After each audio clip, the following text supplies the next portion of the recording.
Good afternoon to all of you. नमस्कार नमस्कार। कैसे हैं आप सब लोग? निशु, राजन, कविता, दीप, सुजीत, स्वाति, आदर्श, नमस्कार। Good afternoon to all of you. आज हम लोग नई यूनिट की शुरुआत कर रहे हैं और यूनिट को शुरू करने से पहले हम प्रीवियस ईयर क्वेश्चन को डिस्कस करेंगे जो इस यूनिट से पूछा गया। अच्छा, चलिए, बहुत अच्छी बात है। अच्छा होना चाहिए, सबको भला चंगा होना चाहिए। और यूपीएससी की जो तैयारी है इसमें पूरी जान से आपको लगना है। तो 1 से 2 मिनट और इंतजार कर लेते हैं ताकि आप लोग जो है सब लोग आ जाएं। नमस्कार दीप, नमस्कार सविता। आप लोगों की शिकायत रहती थी कि प्रीवियस ईयर क्वेश्चन को क्यों नहीं डिस्कस करते, तो डिस्कस करेंगे। और मैं आपको ये जब ये कोर्स कंप्लीट हो जाएगा, पेपर 1 कंप्लीट हो जाएगा, पेपर 2 कंप्लीट हो जाएगा, तो पिछले 6 सालों के जो भी क्वेश्चंस होंगे उनको हम जरूर डिस्कस करेंगे। हर एक क्वेश्चन को बाकायदा डिस्कस करेंगे, उसकी आंसर राइटिंग के फॉर्मेट को डिस्कस करेंगे। एस एस पांडे की बुक अच्छी है, लेकिन अब तो बंद हो गई है ना। कृपया एथिक्स के केस स्टडी को कैसे सॉल्व करें ये भी बताइए। हाँ, मैं इसके ऊपर एक स्पेशल क्लास रख दूंगा, ठीक है ना। स्पेशल क्लास मैं रख दूंगा, उससे आपकी प्रॉब्लम हो जाएगी सॉल्व, ठीक है।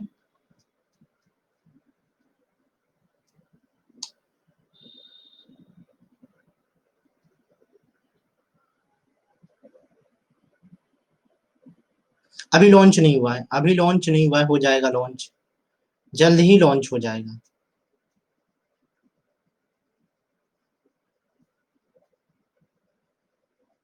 चलिए, आज से हम लोगों की नई यूनिट शुरू हो रही, नातेदारी। ये शब्द कितने लोगों ने सुना है? कितने लोगों ने ये शब्द सुना है?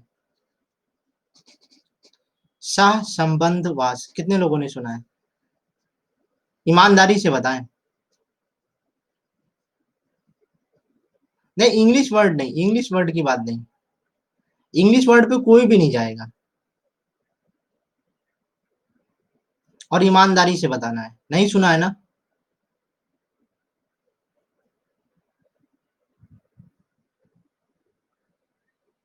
अच्छा, कल ही पढ़ा। अब ये इसका इंग्लिश वर्ड क्या है?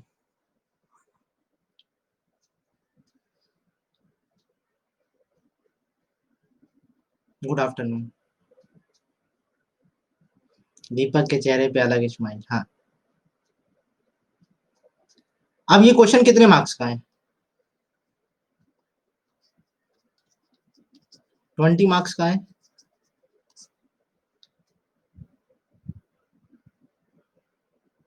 साथ में रहना, साथ में रहना ना।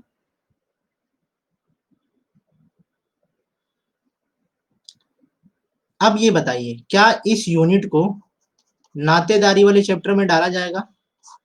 क्या नातेदारी वाले चैप्टर में करंट अफेयर से रिलेट करके माना जाएगा? माना जाएगा ना? माना जाएगा। मैंने आप लोगों को ऑप्शनल शुरू हुआ था जिस दिन, तो मैंने एक न्यूज क्लिपिंग दिखाई थी टाइम्स ऑफ इंडिया की या इकोनॉमिक टाइम्स की, याद आ रहा है? जिस दिन हम लोगों ने ऑप्शनल शुरू किया था, उसका टाइटल क्या था, उसकी प्रॉब्लम क्या थी, उस आर्टिकल की प्रॉब्लम क्या थी, वो मुझे बताइए जरा। हाँ, हाँ, वो एक्चुअल क्या प्रॉब्लम थी, लॉकडाउन से रिलेटेड थी, वो क्या थी? Good afternoon. हाँ, वुमेन्स की थी। हाँ ठीक है, वुमेन्स की क्या प्रॉब्लम थी?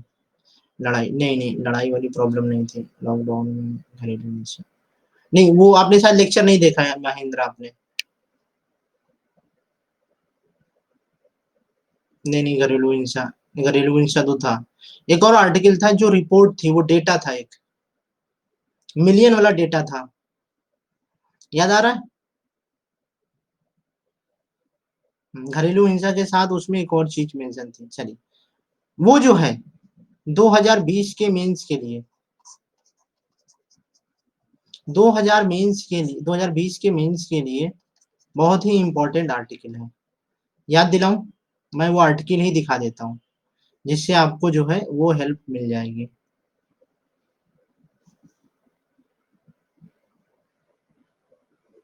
Wait just a second.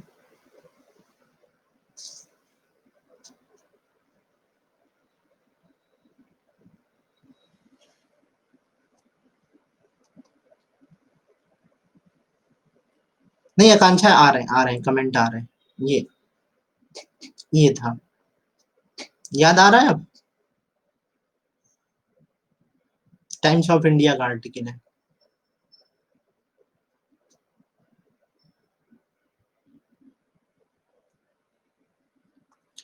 चलिए अब ये बताइए, इसमें क्वेश्चन क्या पूछा है?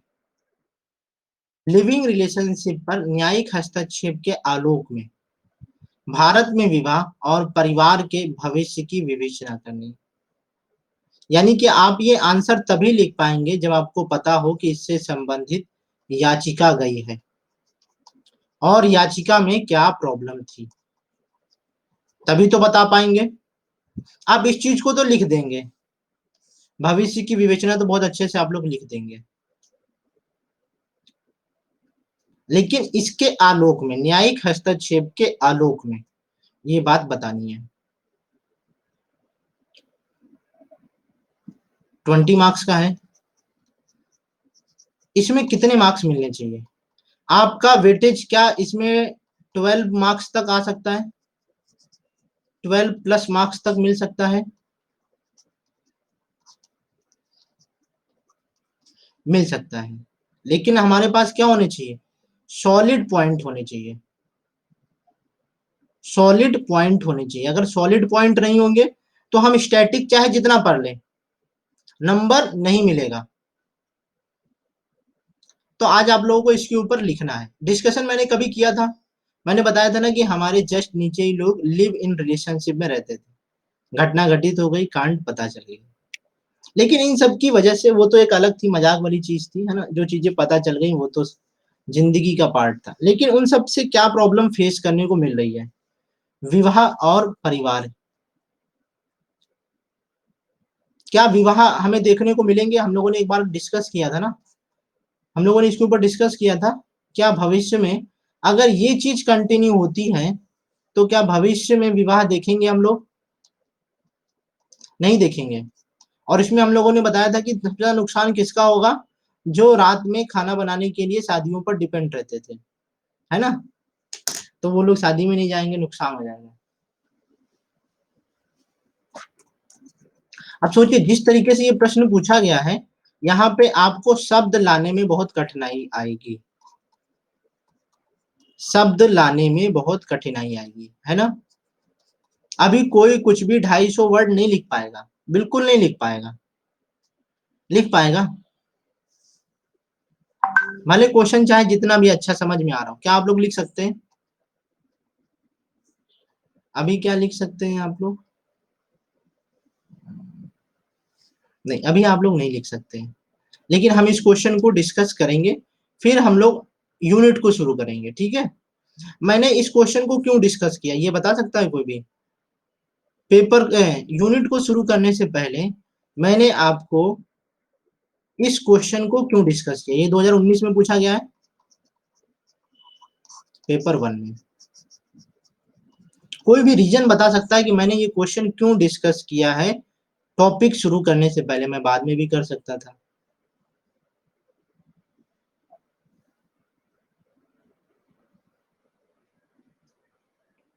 और कोई?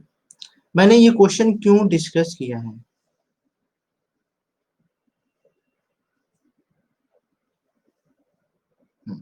यूनिट समझ में आया, ठीक है। नातेदारी है इसलिए प्रीवियस ईयर क्वेश्चन करेंट, हाँ बिल्कुल सही, ये भी सही, क्योंकि पड़ोसी। हाँ ठीक है, ये भी ठीक है, ताकि क्वेश्चन के अकॉर्डिंग समझ सके, करंट पता होना चाहिए यूपीएससी की डिमांड समझने के लिए, इसका इम्पैक्ट पड़ेगा इस पे। हाँ, मैं ये आपको बताना चाह रहा था कि जितना स्टैटिक पोर्शन इंपॉर्टेंट है, उसके साथ ही साथ करंट अफेयर्स भी इंपॉर्टेंट है। हम लोगों ने देखा कि इस लॉकडाउन में हमारे देश में जो संबंध थे, उनमें बहुत तनाव देखने को मिला है।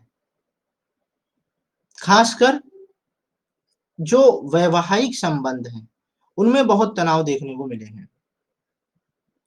हम लोगों ने एक खबर सुनी होगी, बहुत वो वायरल हुई थी कि लूडो की वजह से पति-पत्नी में तलाक हो गया। ये न्यूज़ कितने लोगों ने सुनी थी?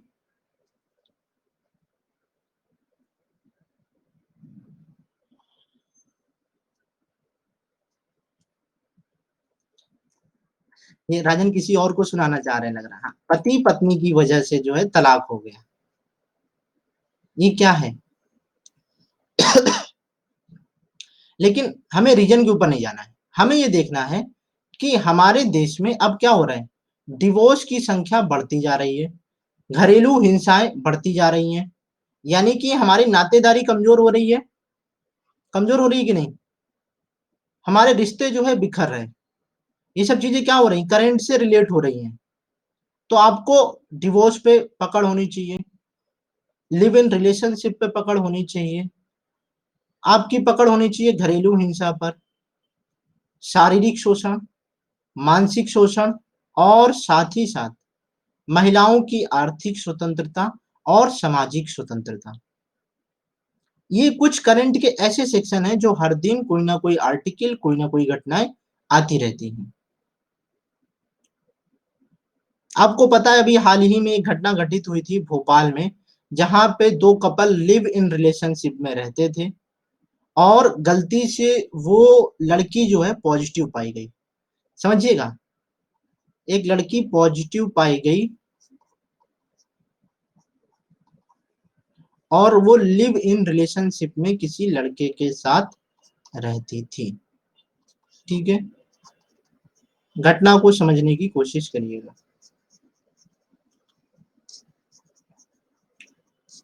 उसको लड़की को पॉज़िटिव केस निकला। अब जब ये पॉज़िटिव केस निकला तो मालूम चला वो किसके-किसके टच में आई थी। तो मालूम चला वो उसके कई बॉयफ्रेंड थे। ठीक है? अब मालूम चला कि जब ये बॉयफ्रेंड इसको पकड़ा गया तो मालूम चला इसकी कई गर्लफ्रेंड थी। और ऐसी बहुत सारी घटनाएँ पता चली, जिससे क्या हुआ कि उनके परिवार के जो सीनियर लोग थे, बड़े-बुजुर्ग, उसके भी एक्सटर्नल अफेयर्स मालूम चले। है ना? और अभी हाल ही में व्यभिचार के ऊपर सुप्रीम कोर्ट की टिप्पणी आई थी। आई थी? याद आ रहा है? सुप्रीम कोर्ट की टिप्पणी आई थी। व्यभिचार शब्द सबने सुना है? व्यभिचार शब्द, व्यभिचार के ऊपर अभी हाल ही में सुप्रीम कोर्ट ने टिप्पणी दी थी। व्यभिचार को अगर हिंदी में बोला जाए तो उसको अनुवाद में समझाने में ये होता है कि एक्स्ट्रा मैरिटल अफेयर्स, है ना? एक्स्ट्रा मैरिटल अफेयर्स के ऊपर टिप्पणी की थी। याद आ रहा है अब? करंट अफेयर्स नहीं पढ़ेंगे तो ये क्वेश्चन 20 मार्क्स के आएँगे और आप लोग हँसते रहेंगे। है ना? तो एग्ज़ाम में ऐसा कुछ मत करिए, जो इतनी अच्छी चीज़ इस ऑप्शनल में स्कोर कर सकता है कि नहीं? ऑप्शनल में बहुत अच्छे से स्कोर हो सकता है। अब मैं इस क्वेश्चन को बहुत डिटेल में डिस्कस करूँगा, लेकिन मैंने उस घटना को भोपाल वाली घटना को क्यों डिस्कस किया? हाँ, वही बताएँगे, बिल्कुल, बिल्कुल बताएँगे हरिओम। अब ये बताइए उस घटना के पीछे मैंने भोपाल वाली घटना को क्यों बताया? लिव इन रिलेशनशिप के अलावा एक और पॉइंट क्या दिख रहा है?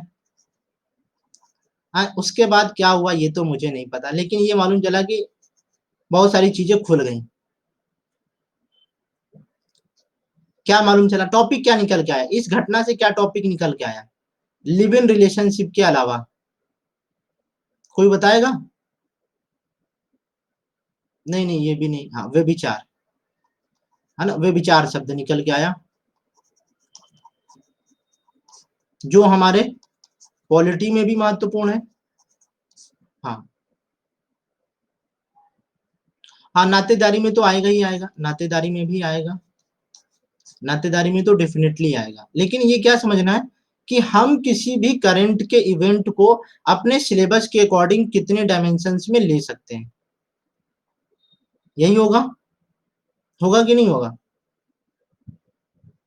यहाँ पे देखिए लिखा है, ये हमारे सिलेबस में लिखा है करंट। समसामयिक का मतलब करंट होता है,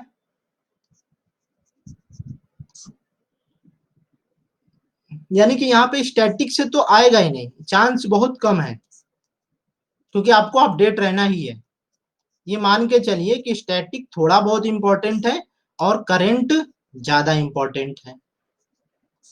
अब ये बताइए, इस क्वेश्चन को लिखने की शुरुआत हम क्या करेंगे, पहले इसको समझाएंगे, ठीक है। यानी कि इंट्रो में हम क्या लिखेंगे, समाज शास्त्रियों के अनुसार आपसी रजामंदी से दो लोगों के बीच में साथ में रहना सह संबंधवाद कहलाता है। यानी कि आपसी रजामंदी होगी और लोग वहां पर बिना विवाह के साथ में विवाह की तरह जीवन व्यतीत करेंगे, इसे ही बोलेंगे सह संबंधवाद। यानी कि यह एक वैधानिक घटना नहीं है। क्या ये एक लीगल घटना है? नहीं, ये एक वैधानिक एस्पेक्ट नहीं है। ये हो गया। अब हम लोग न्यायिक हस्तक्षेप के आलोक में, जब ये वैधानिक नहीं है तो क्या होगा, ये हमारे समाज पर दुष्प्रभाव डालेगा। जब कोई भी चीज इलीगल होती है तो उसको न्याय के दायरे में आना चाहिए, न्यायिक हस्तक्षेप में आएगा। और फिर ये क्या हुआ, यहाँ पे दो चीजें हैं, एक है एडल्ट होना। अगर एडल्ट अगर अपनी समझदारी से साथ में रह रहा है तो प्रॉब्लम है, साथ में रह रहा है, अगर बालिक है और दो साथ में रह रहा है तो क्या प्रॉब्लम है? यस या नो?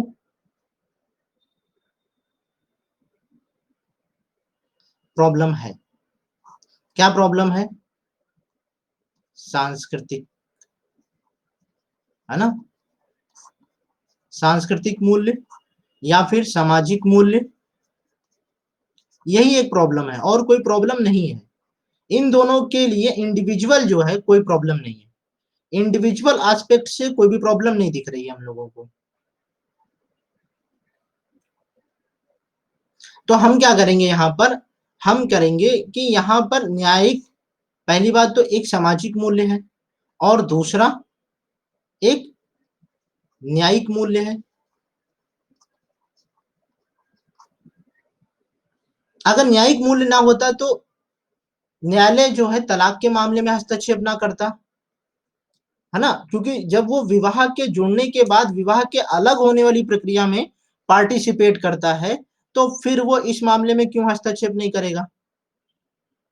आपने ऐसे बहुत सारे इंसिडेंट सुने होंगे कि लोगों ने जो है ना विवाह के नाम पर शारीरिक संबंध बनाए, ऐसी बहुत सारी घटनाएं आई समाज में। अब उसमें क्या है, उसमें धोखे की भी भावना आती है कि मिस यूज किया, किसने किया, लड़के ने किया कि लड़की ने किया, ये एक अलग एस्पेक्ट आ जाता है। लेकिन ये वो जो प्रॉब्लम मैं डिस्कस कर रहा हूं वो तो यहाँ पर भी है, कल को यहाँ पर भी ये बात आ सकती है, आती ही है, आती ही, ऐसी कोई बड़ी बात नहीं है, ये प्रॉब्लम आती ही आती है। तो यानी कि न्यायालय को तो हस्तक्षेप करना पड़ेगा।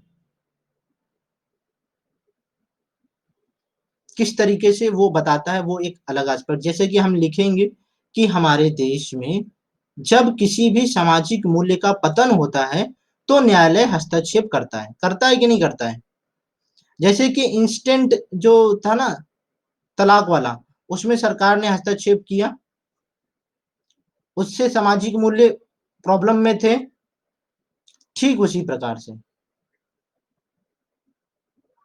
अब ये आपके हाथ में है ना, जैसे कि आपको क्या करना, पहले इसको डिफाइन करना है, फिर न्यायिक हस्तक्षेप के संदर्भ में लिव इन रिलेशनशिप को बताना है, फिर बताना है भारत में विवाह और परिवार के भविष्य की विवेचना। पहले बात विवाह की और परिवार की। Thank you Shashikant. 3 घंटे जो है, 3 घंटे का पेपर होता है ये, जिसमें आपको जो भी लिखना है लिख के चले आ सकते हैं। अब बताइए विवाह में क्या प्रॉब्लम आएगी, विवाह का भविष्य क्या होगा, ये शब्द पूछ रहा है, विवाह का भविष्य और परिवार का भविष्य।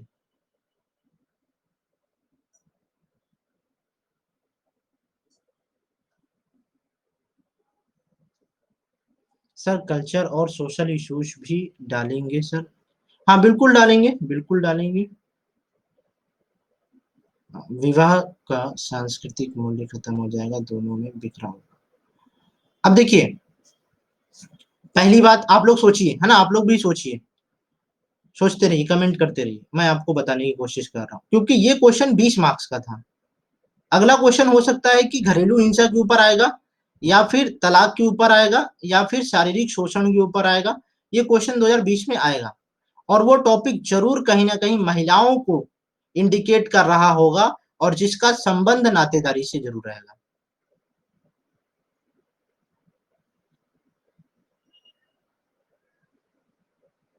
आपने जब ये दारू की दुकानें खुल रही थी, जब ये शराबी ठेके खुल रहे थे, शराब के ठेके खुल रहे थे, तो कहीं ना कहीं सोशोलॉजिस्ट जो थे उन्होंने एक आर्टिकल लिखा था, और कहीं ना कहीं ये प्रॉब्लम जताई थी कि अगर शराब की दुकानें खुलती हैं तो घरेलू हिंसाएं बढ़ सकती हैं। ऐसी बात आई थी। हाँ, हाँ वो एक अलग एस्पेक्ट है, हाँ वो महिला एवं बाल विकास मंत्रालय के पास है सरोज, बिल्कुल।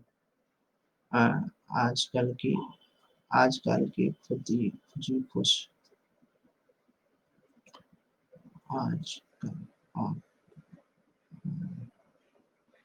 आज मैं कॉल करूँगा सर, मेरे साथ।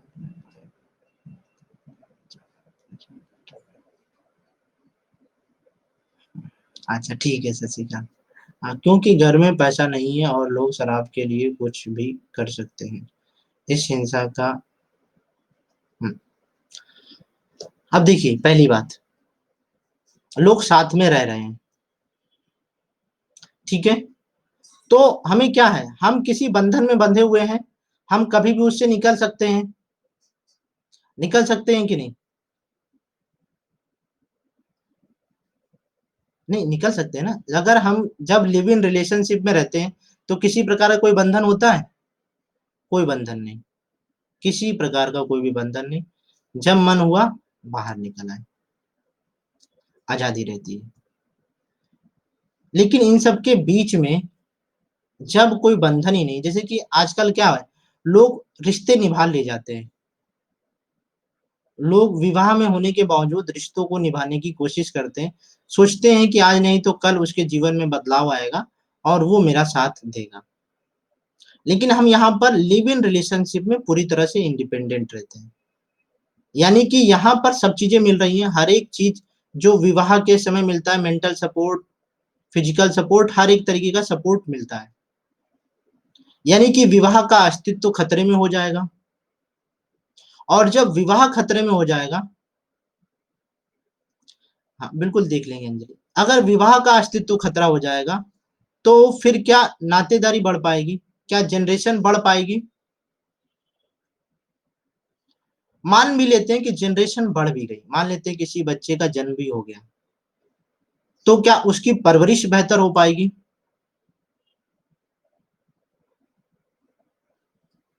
क्योंकि यहाँ पे बिल्कुल भी किसी भी बात को करने के लिए हम तैयार नहीं है। वो कहेगा कि तुम ध्यान रखो बच्चों का, वो कहेगा तुम ध्यान रखो, वो कहेगा कि हम बाप नहीं है या फिर तुम माँ नहीं हो, ये सारी प्रॉब्लम्स आएंगी। हाँ बिल्कुल आपने सही कहा, मैं नैतिकता की कमी आएगी बिल्कुल भी। और मान लेते हैं कि लिव इन रिलेशनशिप में अगर ऐसा कुछ हो जाता है और उसके बाद बच्चे पर ध्यान नहीं दिया गया, बच्चे पर ध्यान नहीं दिया, तो क्या होगा? बच्चा क्या होगा, समाज में अराजकता लाएगा, कहीं ना कहीं वो डिप्रेस रहेगा, परेशान रहेगा। हमने देखा है बहुत सारी मूवी में, बहुत सारी चीजों जगह में देखा है कि बच्चे को प्यार ना मिलने की वजह से वो गलत रास्ते की तरफ चला जाता है, खासकर ड्रग्स जैसी घटनाओं, ड्रग्स जैसे रास्ते पर चला जाता है। आपने देखा होगा। हाँ, मानसिक रूप से बीमार हो जाता है, बहुत एक तरीके से आपने देखा होगा कि वो जो है ना साइको टाइप का हो जाता है। ऐसे बहुत सारे इंसिडेंट हम लोगों ने देखे हैं क्राइम पेट्रोल में, क्राइम पेट्रोल देखकर ही हम लोग बड़े हुए हैं। तो क्या हुआ है कि ये सारी बहुत सारी चीजें हो जाती हैं। तो हमें क्या करना है, विवाह और परिवार के रूप में चर्चा करनी है। विवाह का अस्तित्व खतरे में आएगा तो फिर जो है हमारे वंश को बढ़ने में प्रॉब्लम आएगी, वंश की प्रगति में प्रॉब्लम आएगी। अब जब वंश की प्रगति में प्रॉब्लम आएगी तो फिर क्या होगा, समाज का अस्तित्व खतरे में आएगा कि नहीं आएगा। मान लेते हैं कि ये कम्युनिटी है, ठीक है ना, ये कम्युनिटी है और इसमें लिविंग रिलेशनशिप है जहाँ पे किसी प्रकार का कोई भी अस्तित्व नहीं है, आगे चल के कोई भी नहीं है। अगर मान लेते हैं कि इनकी संख्या नहीं बढ़ रही है तो इनका अस्तित्व एक समय बाद खत्म हो जाएगा, उस समाज का अस्तित्व खत्म हो जाएगा कि नहीं हो जाएगा।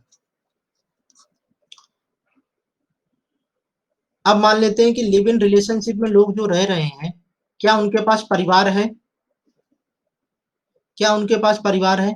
पहली बात तो वो परिवार को बात पता नहीं होती है, पहली बात। दूसरी बात, अगर पता भी हो जाती है तो परिवार साथ नहीं देता है। तीसरी बात, अगर परिवार का साथ चाहिए तो आपको विवाह करना पड़ेगा। अगर आप विवाह नहीं करते हैं तो आप क्या होंगे, मानसिक रूप से और सामाजिक रूप से बहिष्कार कर दिए जाएंगे, ये प्रॉब्लम आएगी। यानी कि परिवार का अस्तित्व भी खतरे में आएगा और विवाह का अस्तित्व भी खतरे में आएगा। जब परिवार का अस्तित्व खतरे में आएगा तो समाज भी खतरे में आएगा, क्योंकि परिवार तो बढ़ नहीं रहा है, परिवार पूरी तरह से रुक गया है। और जब किसी भी समाज में सांस्कृतिक मूल्यों का पतन होता है तो वह समाज स्वतः पतन की ओर अग्रसर हो ही जाता है, हो जाता है ना। तो हम यहाँ पर क्या करेंगे कि भविष्य में लिव इन रिलेशनशिप को विवाह में परिवर्तित किया जाए। जैसे कि मैंने आपको बताया था ना कि गुजरात में एक परंपरा है जहां पर लोग विवाह से पूर्व 6 माह साथ में व्यतीत करते हैं। उसका मकसद बस ये होता है कि वो जान सके कि साथ में जीवन जिंदगी भर रह सकते हैं कि नहीं, बस ये कॉन्सेप्ट है। लिव इन रिलेशनशिप भी यही है। लेकिन एक्चुअल भारत में क्या प्रॉब्लम है कि हमने इसको वेस्टर्न कल्चर में पूरी तरह से अडॉप्ट कर लिया। पहली बात तो ये वेस्टर्न कल्चर है, सब लोग इस बात से एग्री हैं कि ये वेस्टर्न कल्चर है पूरी तरह से। अगर किसी भी वेस्टर्न कल्चर को क्या इंडिया में सेम टू सेम अडॉप्ट कर सकते हैं, किसी भी वेस्टर्न कल्चर को क्या इंडिया में सेम टू सेम अडॉप्ट कर सकते हैं, नहीं कर सकते। अडॉप्ट करेंगे तो उसके पीछे लॉजिक क्या होगा कि हम भारत के संदर्भ में उसकी अच्छाइयों को देखेंगे। इसमें अच्छाई क्या हो सकती है कि हमने साथ में कुछ समय व्यतीत किया और फिर उसके बाद जो है हमने क्या किया, ये डिसाइड किया कि विवाह कर सकते हैं या नहीं। लेकिन अगर विवाह नहीं हो रहे हैं तो इस संस्था में या इस प्रकार की प्रवृत्ति में प्रॉब्लम है। इसको फिर भारत के संदर्भ में नहीं अपना सकते, बिल्कुल भी नहीं अपना सकते। क्या भारत में इसको अपना सकते हैं जिस तरीके से ये फॉर्मेट अभी चल रहा है जहां पे विवाह नहीं हो रहा है।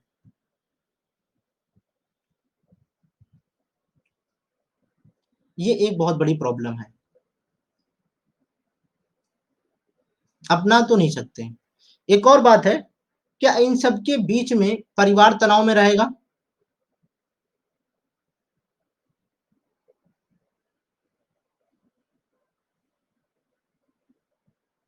परिवार भी तनाव में रहेगा। जैसे कि मुझे मालूम चला, जैसे कि जो इंसिडेंट मैंने बताया था जो हमारे जस्ट नीचे हुआ था, तो वहां पे अब प्रॉब्लम किसको हो रही है, मालूम है किसको प्रॉब्लम हो रही है,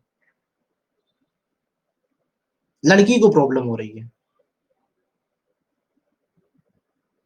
क्योंकि हमारे समाज क्या है, हमारा समाज हमने बोला था ना कि ये पुरुष प्रधान समाज है। लड़का गलत करेगा तो कोई उंगली नहीं उठाएगा, लेकिन लड़की अगर गलत करेगी तो उसके करेक्टर तक को डिफाइन कर दिया जाता है। लेकिन वहां पर क्या लड़के का करेक्टर नहीं डिफाइन होना चाहिए, लड़के ने भी तो गलत किया है भाई, लड़के का भी करेक्टर डिफाइन होना चाहिए, होना चाहिए, बिल्कुल होना चाहिए। तो मुझे ये लगता है कि यहाँ पर जो है ना, अगर इसको सही से नहीं अपनाया गया तो हमारे देश में सुसाइड केस बढ़ते जाएंगे, सुसाइड केस बढ़ते जाएंगे। अभी आपको पता है कि वो कौन सा स्टेट था, वो नॉर्थ ईस्ट का कोई स्टेट था, ठीक है ना, नॉर्थ ईस्ट का कोई स्टेट था। वहां पे क्या हुआ कि एक्चुअल में लड़के ने बोला कि हम लोग कुछ समय साथ में रहेंगे, लिव इन रिलेशनशिप में रहेंगे और फिर हम लोग विवाह करेंगे। लेकिन लड़की ने स्टेटमेंट दिया कि उसका मकसद था सिर्फ शारीरिक शोषण और फिर उसके बाद उसने छोड़ दिया। तो ये कल्चर जो है भारत में अडॉप्ट नहीं हो सकता है, बिल्कुल भी अडॉप्ट नहीं हो सकता है अगर इस तरीके के इंसिडेंट भारत में हो रहे हैं तो, क्योंकि पूरी तरह से यहाँ पर मानसिक रूप से लोग परेशान होते हैं। आपने देखा है कि बहुत सारे लोगों को, लेकिन सर इसके पीछे डिवोर्स कम होंगे, नहीं डिवोर्स कम नहीं होंगे, डिवोर्स का स्वरूप बदल जाएगा, सबसे ज्यादा डिवोर्स होंगे, ये बात मानते हैं, सबसे ज्यादा डिवोर्स होंगे, लेकिन उसका फॉर्मेट अलग हो, क्योंकि वो वैधानिक तो है नहीं, लिव इन रिलेशनशिप वैधानिक तो है नहीं, जब मन हो रहा तब अलग चल हो जा रहे हैं, किसी के साथ भी हो जा रहे हैं, तो प्रॉब्लम तो डिवोर्स में रहेगी, लेकिन डिवोर्स का स्वरूप बदलेगा। अच्छा, लिव इन रिलेशनशिप वैसे प्रावधान क्या है? आपने कॉन्ट्रैक्ट मैरिज कितने लोगों ने सुना है? कॉन्ट्रैक्ट मैरिज क्यों सुना है कितने लोगों ने? आपने वो हरिओम आपने वाली पिक्चर नहीं देखी जिसमें वो अनिल कपूर रहता है और काजोल रहती है? कॉन्ट्रैक्ट मैरिज होती है, 1 या 2 साल की होती है या 1 महीने की होती है, ऐसी कुछ होती है ना, मूवी आई थी। कॉन्ट्रैक्ट मैरिज में क्या होता है, इसके पीछे कॉन्सेप्ट क्या है? कॉन्सेप्ट बस ये है कि हम ये जानने की कोशिश करेंगे कि जिसके साथ हम पूरी जिंदगी जीना चाहते हैं, हम उसके साथ कुछ समय बिता सकते हैं कि नहीं। 1 साल हम बिता कर देखेंगे कि हम उसके साथ कंफर्टेबल हैं कि नहीं। अगर नहीं पसंद आया तो जिंदगी भर साथ नहीं रहेंगे, और पसंद आ गया तो साथ में रहेंगे, बस ये मतलब है। जिस तरीके से कॉन्ट्रैक्ट मैरिज है ना, ठीक उसी प्रकार से लिव इन रिलेशनशिप है, लेकिन हर एक कॉन्सेप्ट में मिस यूज ज्यादा होते हैं, मिस यूज होते हैं, ठीक उसी प्रकार से यही है, क्योंकि अब लोग जिन्होंने मैरिज भी की है वो भी किसी अदर रिलेशनशिप में रहे। मेरे रहने का मतलब, मेरे कहने का मतलब है कि ऐसा प्रावधान भारत में हुआ है क्यों? आखिर इसकी जरूरत है क्या? नहीं, भारत में इसकी जरूरत नहीं है। अब जैसे कि भारत के लोग वेस्टर्न कल्चर कब जानते हैं, वेस्टर्न कल्चर के बारे में पता कैसे चलता है? या तो टीवी में है, या फिर लोग वेस्टर्न जा रहे हैं, बाहर जा रहे हैं पढ़ने के लिए, वहां पर चीजें देख रहे हैं और फिर वहां से चीजें अपना रहे हैं। भाई हम लोग क्या कहते हैं, अरे यार इंडिया बहुत पीछे है। हम मैं अमेरिका गया तो वहां पे लोग किस तरीके से रहते हैं यार, वहां का कल्चर बहुत हाई फाई है, किसी को कोई मतलब नहीं है। तो वो पर्सन क्या करेगा, अपने जीवन में कम से कम अप्लाई करने की कोशिश करेगा।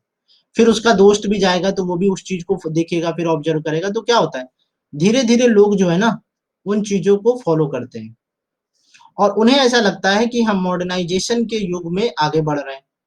और इस मॉडर्नाइजेशन में, आधुनिकीकरण के दौर में हम क्या कर रहे हैं, नैतिकता के पतन की ओर अग्रसर हो रहे हैं, हो रहे हैं कि नहीं?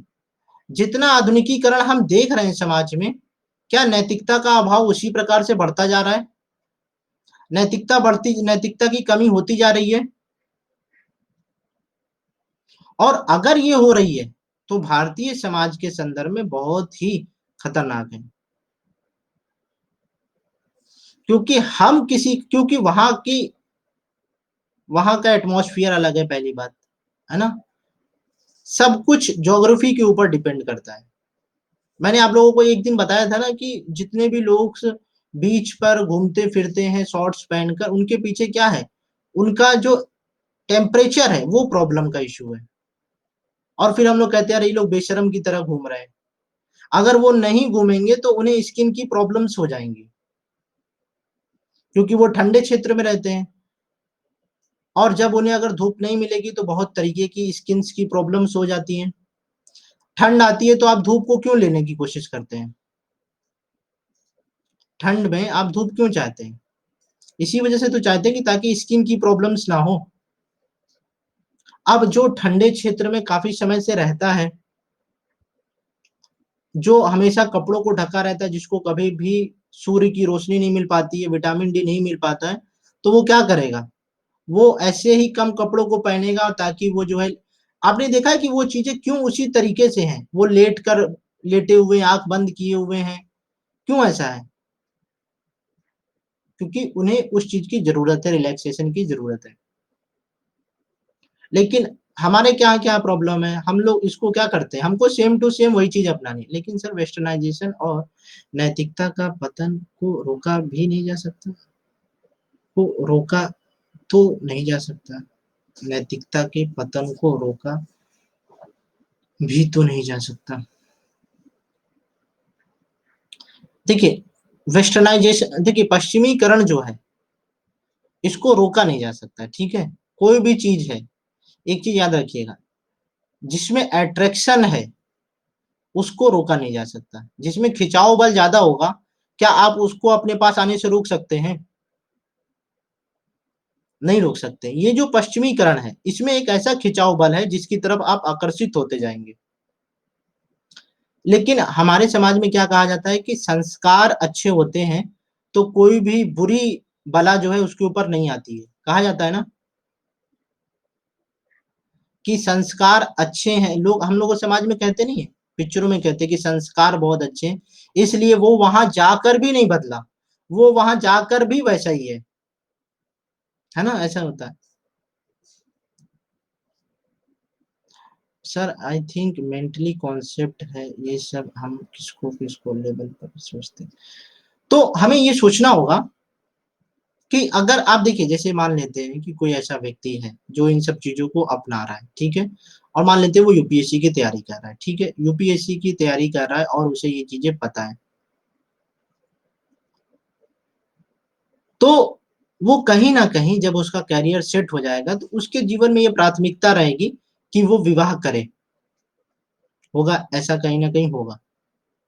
क्योंकि वो कहीं न कहीं उसके जीवन में एथिक्स होगा, कुछ वैल्यूज़ होंगी। लेकिन हमें प्रॉब्लम कहाँ पर देखने को मिल रहा है?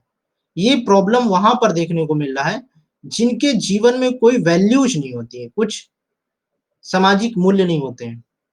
जहाँ पे हम लोग सोचते हैं ना यूज़ एंड थ्रो वाला, तो वो प्रॉब्लम अगर वो मानसिकता है, तो वो इस कल्चर को और भी बुरा कर देगा।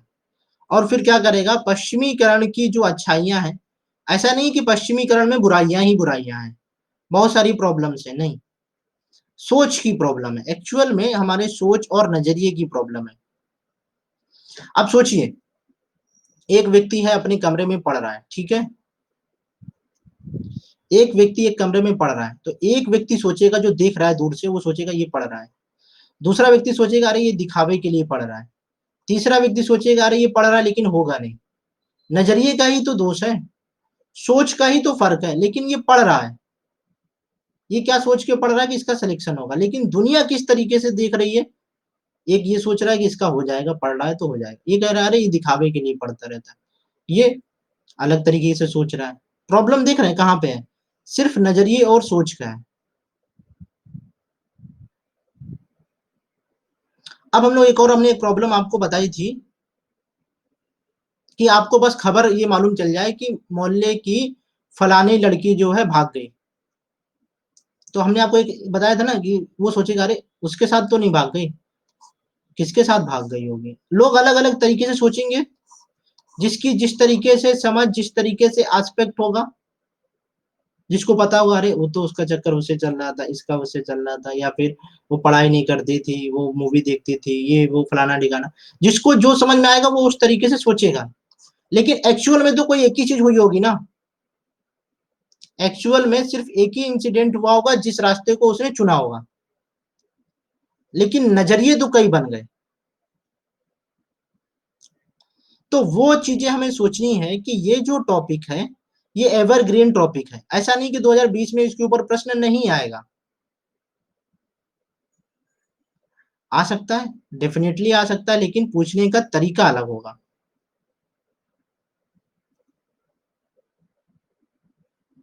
हाँ, वो तो उसे ही पता होगा, डेफ़िनिटली उसे ही पता होगा। तो यहाँ पर क्या हो रहा है कि हम जो है विवाह की तरफ जो है अग्रसर नहीं हो रहे हैं और अगर हो रहे हैं, तो क्या वो रिश्ता जो है चल पाएगा? पहली बात। अगर मजबूरी में अगर विवाह हो रहा है, हमें दोनों चीज़ें देखनी है। एक तो ये देखना है कि विवाह नहीं हो रहा है। दूसरा ये भी देखना है कि विवाह हो रहा है तो क्या वो विवाह टिक पाएगा? एक्चुअल में अब आपने ये प्रॉब्लम सुनी होगी, विवाह करना चाहिए ऐसा। विवाह करना चाहिए वो तो एक वो लोग डिसाइड करेंगे। फ्रेमिंग कैसे करना है, क्योंकि इस प्रश्न में सभी कुछ न से लिखकर, लेकिन समाजशास्त्रीय परिप्रेक्ष्य भी कैसे लिखेंगे। देखिए ऐसा है ना कि यहाँ पर समाजशास्त्रीय परिप्रेक्ष्य लिखना जरूरी नहीं है। हर क्वेश्चन में समाजशास्त्रीय परिप्रेक्ष्य यानी कि थिंकर्स को लिखना, कोट करना जरूरी नहीं है। क्या ऐसा कोई जरूरी है कि हर क्वेश्चन में थिंकर्स को कोट किया जाए? ये चीज याद रखिएगा। समाजशास्त्रीय परिप्रेक्ष्य जरूर लिखना है, समाजशास्त्रीय परिप्रेक्ष्य को ही हम लोग डिस्कस कर रहे हैं, लेकिन वो आप सोचिए कि किसी भी थिंकर का दृष्टिकोण मैच कर जाए, वो ऐसा अनिवार्य नहीं है। जैसे कि अगर आपको कोट करना होगा तो यहाँ पे दुर्खीम को कोट कर सकते हैं, पार्सन्स को कर सकते हैं, और अभी आगे चल के आप लोग इंडियन थिंकर्स पढ़ेंगे तो आप इंडियन थिंकर्स को भी कोट कर सकते हैं। एमएन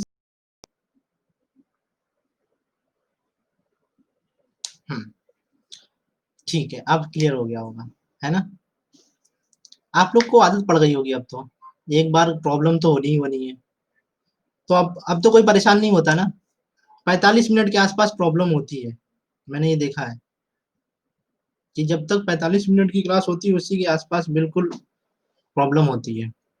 हाँ, तो हम लोग हरिओम बात कर रहे थे कि हम क्या कर रहे हैं यहाँ पे, देखिए भारत के संदर्भ में बात कर रहे हैं, है ना? तो पूरी तरह से यहाँ पर विवाह और परिवार के कॉन्सेप्ट को फोकस करना है और कुछ नहीं, और सब कुछ समाजशास्त्रीय दृष्टिकोण ही है।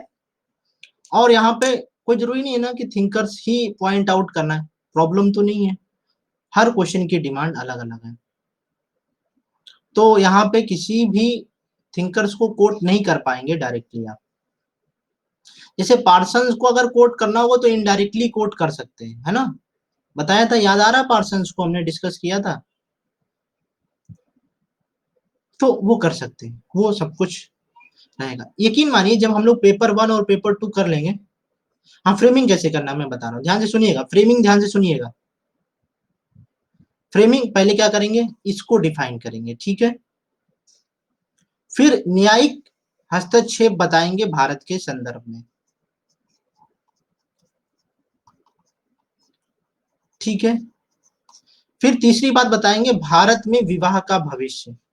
विवाह होगा तो कैसा होगा, नहीं होगा तो क्या होगा, अगर होगा तो क्या होगा, वो जो बॉन्ड है वो कम होने के भी चांस है, तलाक होने के भी चांस बहुत ज्यादा है। क्योंकि हम क्या करते हैं, एक ये प्रॉब्लम सुनने को मिल रही कि तुम पहले जितना प्यार नहीं करते हो, ये शब्द आपने सुना है? बहुत सारी प्रॉब्लम्स इस तरीके की हैं कि ये लाइन जो है बहुत घूमती है ना? राजन की बात अलग है। तो ये लाइन की वजह से क्या हो रहा है कि तलाक इसी वजह से हो रहा है। तलाक के पीछे बस एक यही शब्द है, क्योंकि हमने सब कुछ जान लिया है। जब हम किसी के साथ रह के सब कुछ जान लेते हैं तो क्या होता है, धीरे धीरे वो चीजें खत्म होने लगती हैं, और लगता है कि इंसान को प्यार खत्म हो गया है, और प्रॉब्लम वहीं पे हो जाता है। तो यहाँ पे अगर विवाह होता है तो चांस बहुत ज्यादा है तलाक होने के। यहाँ पे हम एक ही एस्पेक्ट को नहीं करेंगे कि विवाह नहीं होगा, दूसरा होगा तो फिर भाई किस रूप में होगा। तीसरा, परिवार का भविष्य क्या होगा, परिवार बिखरेगा या मजबूत होगा, किस दिशा में जाएगा, पॉजिटिव और निगेटिव दोनों डायरेक्शन में हमें बात करेंगे। और अगर बात करेंगे तो पास इतने सारे एस्पेक्ट हो जाएंगे, 1 2 3 4, चार एस्पेक्ट के ऊपर हमने डिस्कस कर दिया, और सब में बैलेंस रख के बात कर ली, नंबर मिलेगा या नहीं मिलेगा? अब ये बताइए। लेकिन आप इसमें से किसी एक भी दृष्टिकोण को मिस कर देंगे तो प्रॉब्लम हो जाएगी आपके साथ। तो प्रॉब्लम नहीं होनी चाहिए आप लोगों को। और कितने लोगों ने प्रीवियस ईयर क्वेश्चन खरीद लिया है? हाँ, कंक्लूजन भी बता दे रहे हैं, कितने लोगों ने प्रीवियस ईयर क्वेश्चन खरीद लिया है? मिल नहीं रहा है ना? अच्छा, बिल्कुल भी परेशान मत होइए। मैं पूरे मैं 2014 से लेके 2019 तक के जो पेपर हैं वो A4 साइज में आपको प्रोवाइड करा देता हूँ, ठीक है। आप ऐसा करो कि पेपर 1 का एक साथ प्रिंट आउट ले लेना, पेपर 2 का एक साथ प्रिंट आउट ले लेना और सबको कंपाइल कर देना। 2014, 2015 ऐसे सीरियल से आप लोग रख लेना। हाँ, ओनली हिंदी में। हरिओम आपका मीडियम क्या है, बस ये मुझे बता दीजिए, हिंदी ही है ना? हार्ड जिसके पास है कोई प्रॉब्लम नहीं है, जिसके पास नहीं है उसके लिए मैं बता रहा हूँ।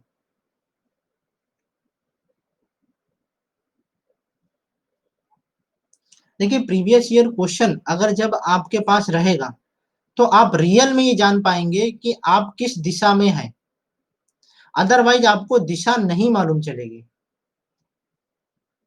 यूनिट वाइज तो बिल्कुल नहीं मिल सकता है, ये तो पॉसिबल नहीं है, लेकिन आने वाले समय में मैं उसको प्रोवाइड करा दूंगा यूनिट फॉर्म में, ठीक है ना, यूनिट वाइज। तो मैं आपको, आप मुझे एक बार जो है क्लास के बाद 2 बजे याद दिला दीजिएगा, तो मैं सारे पेपर जो है आप लोगों को पीडीएफ फॉर्म में डाल दूंगा, अपडेट सेक्शन में डाल दूंगा। सारी चीजें अपडेट सेक्शन में मैं इसलिए डाल देता हूँ कि कल को आप ये ना कहें ग्रुप में कि सर हमें नहीं मिला, हमें नहीं मिला। अपडेट सेक्शन चेक करते रहिए, वहां पे चीजें आसानी से हो जाएंगी। सर हिंदी में नहीं मिल रहा है, आप कहाँ रहते हैं? कॉल कब करूँ सर? 7 बजे, 8 बजे, 7 8 बजे के बाद करिए महेंद्र, है ना? तो दिल्ली में तो मिल जाएगा ना, शिल्पी पब्लिकेशन मिल जाएगा, बहुत सारे और भी पब्लिकेशन है, दिल्ली में तो ये प्रॉब्लम नहीं है ना? दिल्ली में तो कोई भी किस प्रकार की प्रॉब्लम नहीं है नोट्स को लेके। मुंबई में है, मुंबई की तो प्रॉब्लम मैं सॉल्व कर दूंगा ना। अब हम लोग आते हैं नातेदारी। ये क्वेश्चन आप लोग लिखिएगा, ठीक है ना? इस क्वेश्चन को आप लोगों को लिखना है। देवरिया में प्रॉब्लम है, देखिए बाकी सिटी की प्रॉब्लम है, दिल्ली और इलाहाबाद के अलावा ना, दिल्ली और इलाहाबाद में तो ये कंटेंट मिल जाएगा, लेकिन बाकी सिटी के लिए ही मैं ये चीजें प्रोवाइड करा रहा हूँ। फायदा सबको होगा, जिसको भी नहीं है, हो नहीं हो, सब लोग अपना प्रिंट आउट तो ले ही सकते हैं। नहीं मिली तो कोई बात नहीं, सब लोग इसके ऊपर आंसर लिख दीजिएगा, ठीक है ना? आंसर लिख के और हर एक एस्पेक्ट को समझाने की कोशिश करिएगा। आंसर को लिखने से पहले आज थोड़ा गूगल भी मार लीजिएगा, ठीक है ना? थोड़ा गूगल सर्च भी देख लीजिएगा, एक दो घटनाएं भी देखने को मिल जाएंगी, कुछ एग्जाम्पल्स भी मालूम चल जाएंगे, उससे एक दृष्टिकोण अलग से बन जाएगा, है ना? आप लोग वो काम मत करिएगा जिस तरीके से लास्ट क्लास में हुआ था, जब मैं स्पेशल क्लास ले रहा था how to write a best answer. तो मैंने कहा था कि कंटेंट को पढ़ने के बाद, यानी कि जो भी कंटेंट आप पढ़ रहे हैं कॉपी को पढ़ने के बाद बंद कर दीजिएगा और फिर लिखिएगा, है ना? तो कोई ये ना कहे कि बंद करके कैसे लिखेंगे। तो यानी कि नेट से, इसीलिए मैंने बोला गूगल से सर्च कर लीजिएगा और फिर लिखिएगा कॉपी में। ग्रुप में नहीं है क्या? अच्छा, आप एकदम नए हैं, यहाँ पे भेज दीजिएगा। रुकिए मैं नंबर भेज देता हूँ, उसमें से देखकर, हाँ उसमें से देखकर लिखना है, ठीक है। अब हम लोग विवाह, और कितने लोग विवाह के लिए तैयार हैं? कितने लोग विवाह करना चाहते हैं? कोई ऐसा व्यक्ति जो विवाह करना चाहता हो? कभी आप लोग जीवन में विवाह नहीं करेंगे? हाँ, तो ये जैसे कि आदर्श ने कहा अभी नहीं, है ना? और कुछ लोग कह रहे हैं नो, इसका मतलब है कि कुछ लोग कभी नहीं करेंगे। जैसे हरिओम ने एकदम क्लियर किया कि हाँ हम विवाह करेंगे। जैसे कोई हमसे पूछेगा विवाह करेंगे, तो हम कहेंगे हाँ डेफिनेटली विवाह करेंगे। नहीं नहीं, हमारे बात क्यों करेंगे? मान लीजिए हम कल ही शादी कर लें, आप परसों शादी कर लेंगे क्या? ऐसा तो है नहीं। चलिए ठीक है, तो फिर राजन के लिए बात फिक्स हो गई, जब हम विवाह करेंगे उसके बाद। देखिए विवाह की कंडीशन के लिए आपको क्या करना है, कुछ थिंकर्स हैं, वेस्टर्न थिंकर्स, इंडियन थिंकर्स, हाँ यूपीएससी क्लियर करने के बाद, ठीक है। आपको क्या करना है, विवाह के कॉन्सेप्ट के लिए जो है ना कुछ थिंकर्स को पढ़ना है, जैसे भारत के थिंकर्स को भी हम लोग अलग में पढ़ेंगे। अभी जो देखिए, आप लोगों ने एक चीज देखी होगी, नातेदारी जो यूनिट है वो यहां पर भी है और वहां पर भी है, पेपर 1 में भी है और पेपर 2 में भी है ना? डिफरेंस क्या हो सकता है? यूपीएससी पागल तो नहीं है, जैसे यूपी बोर्ड वाले पागल होते हैं, ऐसा यूपीएससी तो पागल है नहीं। आप बताइए डिफरेंस क्या होगा पेपर 1 और पेपर 2 की यूनिट में?